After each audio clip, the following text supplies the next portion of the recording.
Thanks for joining us for another episode of Already Won, a Sports Friends podcast.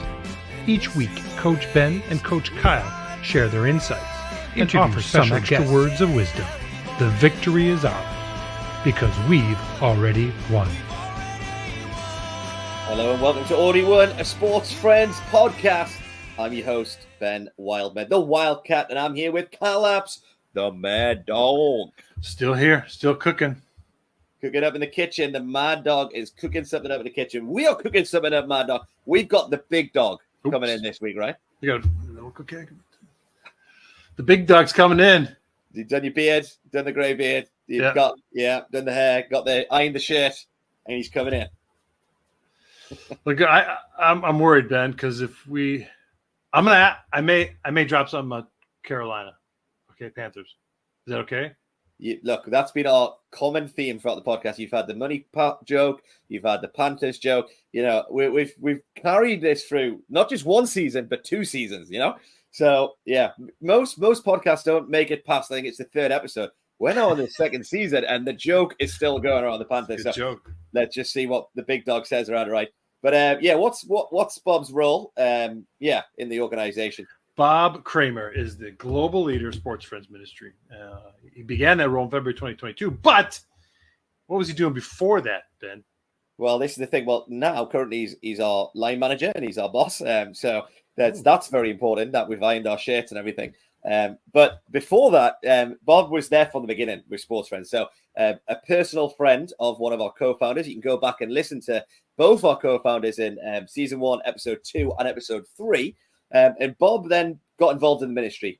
He was amazed that his friend Tripp left his role, his job, and retired at the age of 39.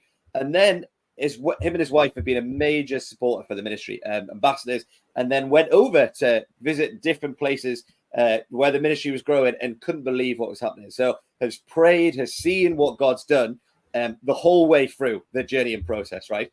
And he's so excited about building God's kingdom. And that's what he brings so much to our organization. Bob brings proven executive leadership skills to his role, and he also holds graduate degrees in both business with an MBA and law as well. So you've got to watch what you're saying, Carl. Words matter, stats matter. I'm not breaking any laws. No laws will be broken today, folks. No laws will be broken. I'm ready to do the rapid fire, though. I got some good stuff here. Let's see how he plays it. We're very much looking forward to that. And he's a massive sports fan as well. As you'll see by the memorabilia behind him as well. So without further ado, let's bring in our boss, the big dog, the global leader of Sports Friends International, Bob Cramer. I think we built him up enough. I mean, we did a lot in the intro there. So let's see if he comes in on, if he didn't hang up. Oh, there he is. He didn't hang up. Good to see you guys. Mad Dog and Wildcat has the old dog on the show. Oh, here we go. Here we go. Welcome, Bob. Well, we've got to start with quick fire. So Mad Dog, come on. All right. Let me just go ahead. I got it, Mad Dog. Okay. Coffee, beach, vacation, Chick-fil-A. Well, maybe Chick-fil-A one of them. And the Carolina Panthers. Are we talking about the Panthers today? I mean, we could just have a whole show on the Panthers. What do you say, Ben? I'm sure it was one of your questions. There's not much to talk about there. That was the quickest quick fire I've ever seen. That was fantastic. That is the level. That is the level of the global leader of Sports Friends right there. I tell you. That means he's paying attention. That's right. And not only that, he's telling his friends and his friends' friends as well, which we'll get onto a bit later. We'll sure hope some so. of Bob's reflections, from season 2. But Bob, Already Won is the podcast. What does that phrase mean to you? Great phrase. I was thrilled when you guys came to that. And being a former lawyer, words are important, So what is already and what is won? One is you've achieved, you've accomplished, you've completed, you've finished. And already is past tense. It's happened. It's not something to happen or will happen or may happen. And it's exactly what Jesus has done for us. By his death and resurrection, for we who believe in him, not about him, but in him, and for those that confess him as Lord, we've already won. We have salvation because of what he did. My foundational verse, I call it the great exchange, is 2 Corinthians 5:21. God made him who had no sin to be sin for us, so that we might become his righteousness. We might become his righteousness. You might call it done in one. And you don't have to worry about or try to perform or achieve more. It's done. We've already won. But I think it's important we're not already finished. We've already won, but we're not already finished. You had a guest, I believe it was a Canadian Olympian, who said that she referred to Philippians 3:13 and 14. And in 14 it says, forgetting what is behind and looking towards what is ahead. Paul then says, I press on. He's still engaged. He's still ministering. Paul, who knew he had Christ's righteousness, no doubt about his salvation. We've already won. It's done, won, but we're not already finished. Good stuff. We got the already won, the defined the verbiage that we can use. Maybe tell us, going back to your legal days, tell us, how did you first hear about Sports Friends and how did you get involved with the ministry? It was a personal relationship. The co-founder, Trip Johnston, his wife, Allison, have been personal friends with me and my wife, Ann, well over 30 years, since 1991 or 92. And in fact, we remember them sharing with us at a lunch together on a Saturday afternoon that he was going to retire at age 39 and explore what God had next for them. And I was jealous he could retire at age 39. And then a year later, having lunch again, he said, we're moving our family to Ethiopia and feel called to give this church-centered sports ministry a try. And I said that I thought he was crazy to move his family and do that. But I was on his first vision trip. The first 6 years, I went 4 or 5 times, my wife twice, each of my sons twice, my daughter twice. She ended up becoming a missionary. So it rocked our world in a really, really good way. But it all started from a relationship and an invitation. So nothing about the Panthers? There's no shared allegiance to any sort of Panther? We got to drop a Panther joke in here somewhere. Well, actually, Tripp just recently got rid of his season tickets only because he lives in Chattanooga, but held them from the beginning. And they got up at like 3 a.m. to watch the 2004 Super Bowl. Panthers. Yeah. Lost to New England. There's probably other reasons he got rid of the tickets, but, I'm not going to say anything. I'm not going to go there. So maybe tell us about your current role now as the global leader. That's quite a name. I was going to hold out for intergalactic, but in the U.S., it's basically being the executive director, and I liken it, Kyle, to getting to be the orchestra conductor, the symphony conductor, and that I stand in front, but all the music, all the ministry is done by those that are part of this team, and I simply make sure that it's collaborative and cohesive and works together with each other. So it's a little bit like being a CEO. It's a little bit like being a shepherd. It's very personal. I was able to bring some of my organizational experience from my prior career. I was corporate attorney for 37 years. And it's been the pleasure and blessing of my life. It really is an honor to get to do this. So good. That's a great way of explaining that. I just love how Kyle's continued to insult the Panthers, and and I think back to season 1, Trip Johnston was our second guest in season 1, but we're now in season 2, and we've had a lot of good guests, 2 in blue, and I know, Bob, you've been listening to a lot of them. There's been a handful of listeners that have listened to pretty much every single one, so we are going to reflect a little bit on season 2 from the guests that we've had. Then, first of all, thank you for letting us do this podcast, Bob, because you've commissioned it, which is great. The sign on the line. I don't know if you regret that or not when we was doing certain episodes, but hopefully not. But the guests have brought some good wisdom, so yeah, this is brilliant. So, what have you kind of picked up from some of the guests? I mean, in terms of sports ministry and stuff, themes and topics. There's been two really common themes. One is that sports ministry is relational. It's relational evangelism. It's relational discipleship. If you're on a team sport, you have relations with your teammates. All sports have relations with the coaches. You may have relations with your opponents, but you have relationships, and it's in those relationships that a coach, a trusted confidant, mentor can seek to invest into someone's life. And by becoming trusted, then they have the platform or the willingness of that athlete to listen, and they can share their faith, not just by what they say, but what they do. The other common theme, and this was listening to Colin Pinckney, the chaplain for the NBA Charlotte Hornets, for the gentleman that played NFL with the Houston Texans, for the strength and conditioning coach that was in the NFL.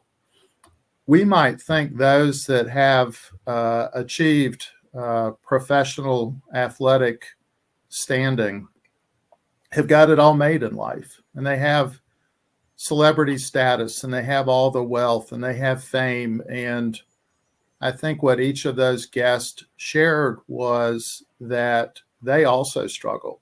We have common struggles in life.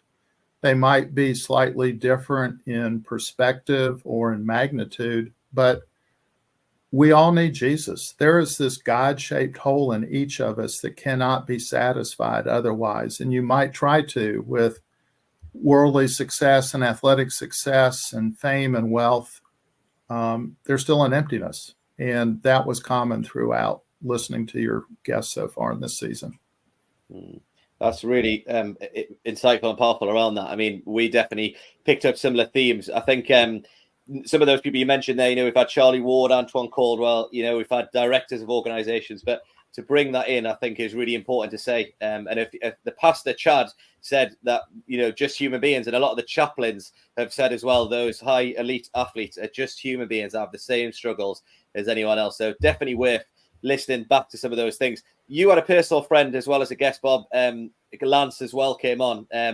We love Lance for some of the things he had. I mean, yeah, the nuggets, Carl knows I love the nuggets and the wisdom. What did Lance personally and stuff? Do you want to share anything around what Lance brought and stuff, and the impact he's had on you personally and your family? Well, I'm always forever indebted to Lance. As he shared, he's been the chaplain for the Vanderbilt football team, and my son played varsity football at Vanderbilt starting in 2007. Ended up getting injured, but Lance came alongside Bo and his teammates, and also other sports and women's sports, which includes my son's wife, my daughter-in-law, Mary Rachel, who played 4 years of varsity women's soccer at Vanderbilt. And he just invested in them. He was trusted. He was available. He was present. If not for a scheduling conflict, because it was on a fall Saturday with a home football game, they wanted him to marry them. That's the kind of investment Lance made, and seeing their growth and faith and now their family, we're forever grateful to Lance. But that's how I met him, as the head of the Who You With, which is the slogan and saying for Vanderbilt Athletics Ministries, and developed an independent relationship. I probably still chat with Lance at least once a year, and we haven't seen each other in person recently, but really appreciate what each other has done. He said, and this kind of gets to the tools, but that what they do is invest and inspire. And the investment is time. It's being present. It's being available. It's being around. It's having the opportunity for the athletes to gather off campus, away from the gym or the field or the locker room. They do spend a lot on money on meals. I'm well aware of that. They always have an opportunity to gather at his house or at the ministry house for everyone to come and relax and be in community and fellowship with each other, and then worship and pray and study the word together. So the invest, and then for those that are interested, to inspire them in their faith, knowing how many have gone through that program and what they're doing. And he shared that, and seeing my son and daughter-in-law's life. It's amazing ripple effect that ministry has had and continues to have. And it's much like Sports Friends has been. And you look at after 22 years, many of our youth have become coaches. Our coaches have become pastors or denomination leaders. There is impact that we'll never know till we're in heaven about what his ministry and what our ministry is doing. Well, I'm glad you brought up the food budget. I think Ben and I are going to incorporate that into our this year's budget coming up pretty soon. So you can ask for whatever you want. More hot dogs. More hot dogs. Apparently Ben loves the hot dogs from Five Guys. Still don't know where he got that from, but I'm not sure they even sell those. Apparently they do. I learned that from Ben, and we actually, yeah, not a good thing. But if you ask for Chick-fil-A, you may have a shot at it. Yeah. There we go. Chick-fil-A budget, all the gift cards we can have. So along those lines, Bob, I think, as you mentioned, and your own story, your own path to being involved, from volunteering Sports Friends to actually knowing the original founder, and then getting involved and going on trips and being financial supported, now to being the actual global leader. What practical tools can you give from some of the people that were on our show, some of our staff, that anyone that's in sports ministry, playing sports, coaching sports, or looking to get into sports ministry, or even supports those in sports ministry? Any practical tools or advice you could give people that are listening? Well, again, I go back to what Lance said about invest and inspire. What I've really had to learn over these 2.5 years is to fully trust the Lord. And I came from a very, big law firm, 1,000 lawyers. The law firm was very successful, but it was very much achievement oriented. And achievement, you get into ministry and you want to see success, and you want to see your work for the kingdom bear fruit immediately. And yet we need to understand, sometimes we sow, sometimes we water, sometimes we weed, and sometimes we harvest. And that's not our decision. It's the Lord, and it's his perfect timing. To rest in that and not get so anxious about what the ministry is doing, as long as you are being obedient. So I'm not sure that's exactly a tool, but it's a frame of mind, or it's a perspective that I think that anybody that is looking to get into any ministry, including sports ministry, or has just been in it for a short period of time, is to rest in your obedience and understand the rest is up to God. Even if you come from a place like I did, that you feel like it's all up to you, and how much you work and how much you strive and how much you think that it all depends on you. Really good wisdom and advice there, for sure. Obedience, yeah, what an important key that is. I love the quote you said at the beginning. You said this: "We already won, but we aren't yet finished." Crip Johnston as well, in his book Soul Brothers. Kyle, say Soul Brothers. I love when you say Soul Brothers. Soul Brothers. Soul Brothers. He has a whole chapter around inviting people who have read about the ministry, how it began, and as the weeks have went on over the podcast, we always finish, except the week when we messed up the video, right, Kyle? Apologies, listeners, on that one. We didn't have a video. What are you talking about? Don't know what you're talking about. But they always hear a link to Sports Friends. But the work is not yet finished. And you know that as global leader, as you're conducting the orchestra. But for those who are listening and maybe want to get involved in the ministry, what different ways can people get involved, whether it be giving, serving, praying? What things can people do? Well, you just labeled the 3 categories, right? Give, serve, and pray. We have incredible social media. Please follow us on Instagram, Facebook, LinkedIn, X. Just amazing stories, blogs, videos that go out that way. Join our mailing list. through the website. Go to the website. It's awesome. You can find those videos and blogs. Learn more. Be impacted. And being impacted, pray for us. There are prayer requests in the social media and on the website and in a daily email, in fact, that goes out. If you are led, please give.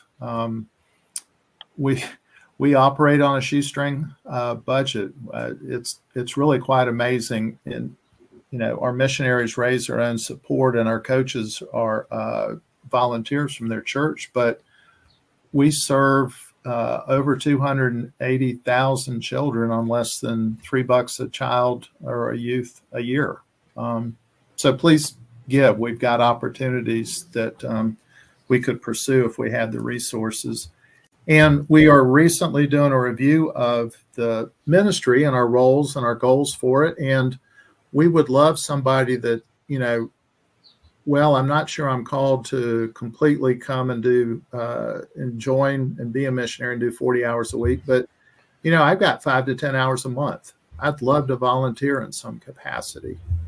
Please reach out to us in that. In fact, I had a conversation yesterday about a recent retiree who wants to offer 5 to 10 hours a month. So we'd be delighted to see if your passions and your skills and interests and experience can work to be part of our ministry. And you won't regret it. Right, Ben? Right. No regrets. No regrets. You can join the Mad Dog and Wildcat or the Chief Cook and Bottle Washer to be a part of Sports Friends. It'd be great. Or the old dog, gray dog. Old dog, gray dog. Well, I do have one question I didn't ask, but I wanted to ask. It's very important. This could set the tone, I don't know, for the rest of the podcast. Not just this one, but future ones. It's rapid fire. One answer. Michael Jordan or Steph Curry? Jordan. You didn't even hear the second? Okay. All right. I was privileged when I was in law school. Jordan was an undergrad. So I saw him play every home game for his 3-year college career. And I'm a big fan of Steph Curry. He grew up in Charlotte. He played middle school and high school ball against my older son, at least in middle school at Charlotte Christian, was at Davidson with my daughter. Outstanding human being, best shooter there's ever been. But there's never been a player like Jordan. There we go. We got to get Del Curry on to have that discussion. We can debate with him. Well, we were going to get Colin to get, MJ on, and then, we'll get Del or Steph on as well. And, we'll tell him. Yeah. No, incredible. To watch Michael Jordan for 3 years there, incredible. And yeah, you've got some memorabilia behind you. I know we always have a bit of banter on the podcast around what's behind you. Carl, can you give him the full screen? What kind of stuff have you got? What have you got in there, Bob? Some weapons and some balls. Those who are not watching or just listening, there are weapons. Well, in fact, if you look at the football, you'll see the star and the V. That's official Vanderbilt varsity football. American football. We've got footballs from when my sons won state championships and high school, collection of books. Some of the basketballs on the lower right are signed by the UNC men's basketball teams over the years, including the 05 and 09 national champions. It's just 40, 50 years of collecting stuff. It's fun. It's not just Ethiopian spears. Ethiopian spears. Yep. This is not just stuff, though. I mean, to people who love sport like myself and Kyle, that stuff, it gets us excited, as well as all. Well, my prized possession is on the opposite wall that you can't see, but it's the front page of the student newspaper, the Daily Tar Heel, in 1982 after they won the title game against Georgetown, and it's signed by every player, including MJ. Wow. Here we go. So good. Go. We won't tell the listeners where you live because there could be something going down, but we'll keep it a top secret location. We're all about that on that podcast. No, Bob, honestly, thank you for allowing us to do the podcast. But two, thank you just for your oversight and your wisdom as well, and for sharing as well. And I'm sure our staff will appreciate this episode as well. And hey, you guys, I love this podcast. I listen to it every week when I'm out walking, and you guys were led to do it, and I was more than happy to say, let's give it a try. And after 2 seasons, it not only has staying power, but it's making an impact. So 2 thumbs up, and it's incredible. Good work. Get the fireworks going. Good stuff, Ben. Good having the big dog in here with the mad dog and the Wildcat. I can't believe you still slated the Panthers again. Called like it is, man. Truth hurts. Truth hurts. We're called to speaking the truth in love. I mean, there we go. Yeah. I mean, their first game comes up on the 15th, so we'll see. Chargers. That's Harbaugh, the former college Michigan coach, now coaching the Chargers against the Panthers. We'll see. Rebuilding season for both of them. Who's going to build first? Who's going to build the foundation? Looking forward to it. I tell you something, though. Bob has been there for the foundation of Sports Friends. And there was a bit I loved he shared around sports ministry. He said this idea of basically within all the guests that have shared that sports ministry is a relational piece of evangelism and discipleship. And we did a bit of research around training. We're a training and equipment ministry. Some people who went to Bible college, they had experienced sports ministry and had never seen this level of relational evangelism and discipleship through the avenue of sports ministry. Bob kind of shared that he's the global leader overseeing, like he said, all the different coaches and youth that are being ministered to each and every single week. And it's a really powerful thing, right, to realize that it is ongoing. It's the coach and the kid is what Bob always says. That's his catchphrase around Sports Friends. And it is, and it's really powerful, that thing, right? To hear the global leader share that, I'm sure you enjoyed that, Mad Dog. He did. I did enjoy it. I mean, we're not fired. I thought maybe he'd come on and right away say, guys, I'm just saying that this is no longer valid, so you're done. I was afraid of that. I honestly was in the beginning. There we go. Well, we got over that. And look, some brilliant guests around it. Grateful for Bob for bringing some of his friends, because he's told his friends and his friends' friends that they've already won. And some of his friends have joined us. Incredible stuff. And they all know that they already won. But Bob mentioned about we have over 14,000 coaches, over 280,000 young people. We got a little video, right, which gives a snapshot. And I think if you listen on audio, you really need to go to the video and watch it. So if you listen on audio, get to a screen. Get to YouTube. Get to Facebook. Get to Instagram. It's there. Get off the car. Get out of the car. Don't get off of it. Get out of it. Watch the video. And this is the video, right, Mad Dog? Here we go.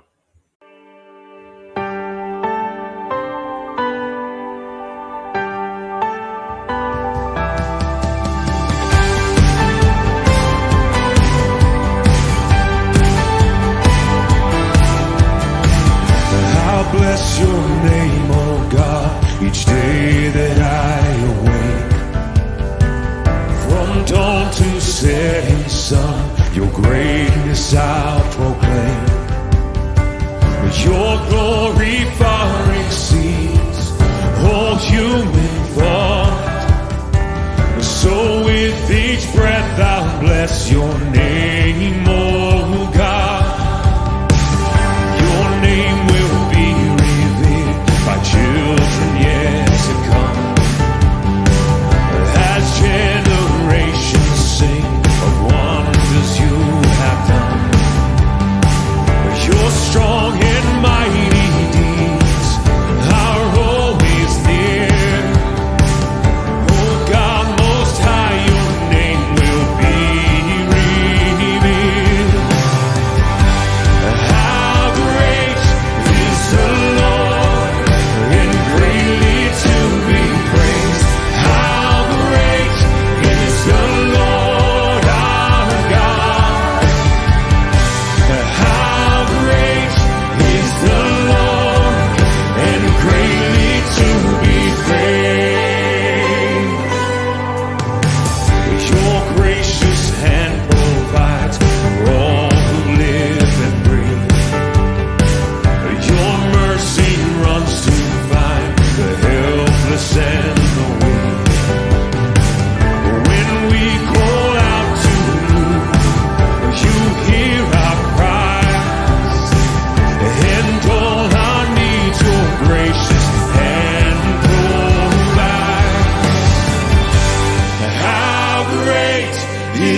Good video. Always great video. Again, give these guys a raise. Our media team, our video, even, if they want to give the chief cook and bottle washer a raise, I'm okay with that. Are you the chief cook, right? And I'm the bottle washer, right? Hey, Yeah. let's let our listeners decide. If you tell us how many votes, if chief cook is me, no, I can do that. No one's ever responded to our appeals. No one wants a T-shirt, I guess, except for Bob. I'm very, very happy for people to call me the bottle washer. If they see me as, hey, bottle washer, hey, no problem. No problem. I know they've listened, so that's good. But if people listen all this way, man, what are they going to do? What are they got to do? Well, because we're here near the end of the season, we're winding down. Season 2 in blue is winding down. You got to tell your friends to go back to season 1. Tell those friends to, hey, watch, listen. Tell the parents to season 2 came out as well. And then tell the parents' friends that, hey, we've already won. Thanks again for joining us on Already Won, a Sports Friends podcast. Please like, share, and subscribe on your favorite streaming